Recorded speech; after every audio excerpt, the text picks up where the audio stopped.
Imagine standing one-on-one with a player who wasn't just a safe pair of hands, but a fortress, a brick wall, a titan, seemingly impervious to any attack. That's how it felt going up against Oliver Kahn. Remember that image because we'll dive into a particular incident that immortalized Kahn's intimidating persona later in this video. Oliver Kahn was not just a goalkeeper. He was a spectacle, an icon, an entity that loomed large over the football field. What made him the most fearsome goalkeeper in history wasn't just his skill set, though it was undeniably one of the best. He had the agility of a cat, the reflexes of a cheetah, and decision-making skills honed to a razor's edge. But there was another layer, an unseen armor, a psychological force field that took his game to an entirely different level. Kahn had this uncanny ability to tap into the minds of his opponents. Before they made a move, he was already 2 steps ahead. The way he stood, the way he eyed the ball and the players, every small action sent a clear message to the opposition: you are not getting past me. He was the embodiment of intensity on the field.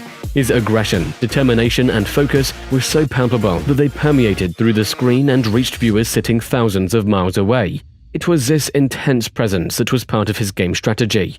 He wasn't just playing football, he was playing chess on the field. Kahn turned the art of goalkeeping into an intricate psychological game. He understood that mind games that came with his role and reveled in it.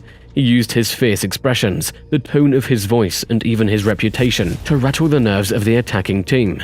His body language, aggressive style, and steely determination created a sort of aura around him. Strikers, who are usually the ones applying pressure, suddenly found themselves on the receiving end when faced with Kahn. There was a certain edge to his game.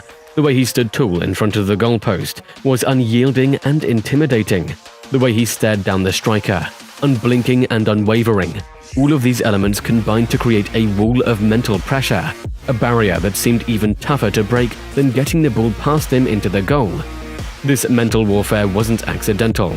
It was calculated. Every glare, every shout, every show of emotion was designed to keep the opposition off balance. With Kahn in goal, teams were not just fighting against 11 German players, they were also battling against their own fears and doubts.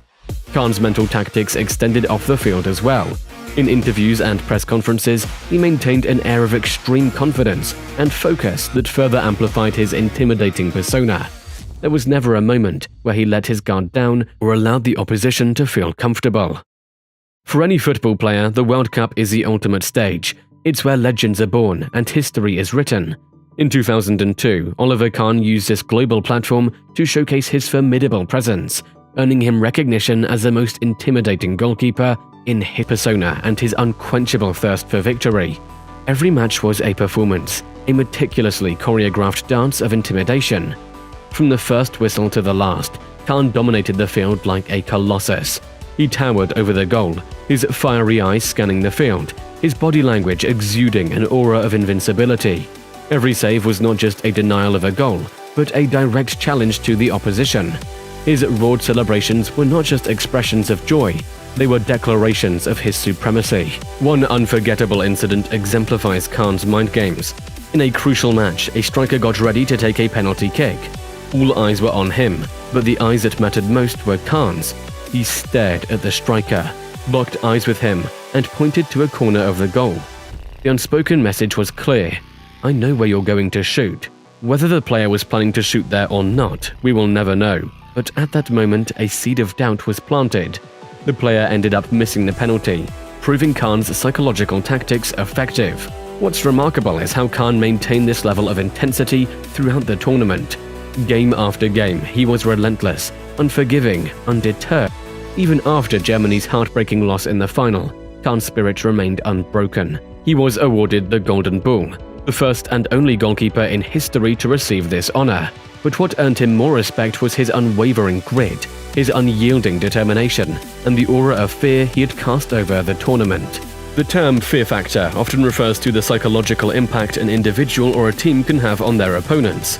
In football, Oliver Kahn took this concept to an entirely new level. He was more than just a top-class goalkeeper with excellent reflexes and decision-making skills. He was a mental giant who could instill a sense of fear and doubt in the minds of even the most experienced strikers. This wasn't achieved through physical intimidation alone. Sure, Kahn was a formidable figure, but his real strength lay in his ability to manipulate the mental aspect of the game. His fearless demeanor, fierce expressions, and aggressive playing style all contributed to an aura of invincibility that could make opponents falter before they even took a shot. But Kahn's fear factor wasn't just about creating a terrifying persona. It was about a deep understanding of the psychological dynamics of football. He understood that the game wasn't only one with physical skill, but also with mental strength. He knew that what it means to be truly intimidating in football. Before Kahn, the traditional role of a goalkeeper was largely limited to saving goals. However, Kahn revolutionized this role. He showed the world that a goalkeeper could be much more than just a last line of defense. He could control the tempo of the game, influence the outcome, and mentally destabilize the opposition. Kahn proved that the role of a goalkeeper extended far beyond the goal line. He made it clear that a goalkeeper could take charge, lead from the front, and dictate the course of a match. His style of play, combined with his mental tactics, added a new dimension to the goalkeeper's position. His contributions have had a long-lasting impact on football. Today, the psychological aspects of goalkeeping that Kahn introduced are considered integral to the role. Goalkeepers on it left a lasting impression. Kahn's relentless work ethic, his unwavering dedication, and his insatiable desire to win have also inspired countless young players. His fearless demeanor on the pitch, coupled with his commanding presence off it, set a benchmark for aspiring goalkeepers around the world. Many of today's top goalkeepers, such as Manuel Neuer and Marc-Andre ter Stegen, have spoken about how Kahn's performances inspired them and shaped their approach to the game. In essence, Oliver Kahn's legacy is about more than his individual achievements. It is about his transformative impact on the game of football. He didn't just change the way goalkeepers play, he changed the way we think about goalkeepers. When we think of Oliver Kahn, we don't just remember a goalkeeper. We remember a titan, a leader, and a game changer. We remember a player who knew how to instill fear in his opponents and who used this fear to his advantage. We remember a player who wasn't just part of the game, but who was the game. Before we wrap up, do you think there will be another goalkeeper who can match Kahn's fear factor? Let us know in the comments below. If you enjoyed this deep dive into the life of Oliver Kahn and want to hear more incredible stories from the world of sports, remember to hit that like button and subscribe to our channel. Until next time, keep the sports spirit alive, and remember, every game has a story.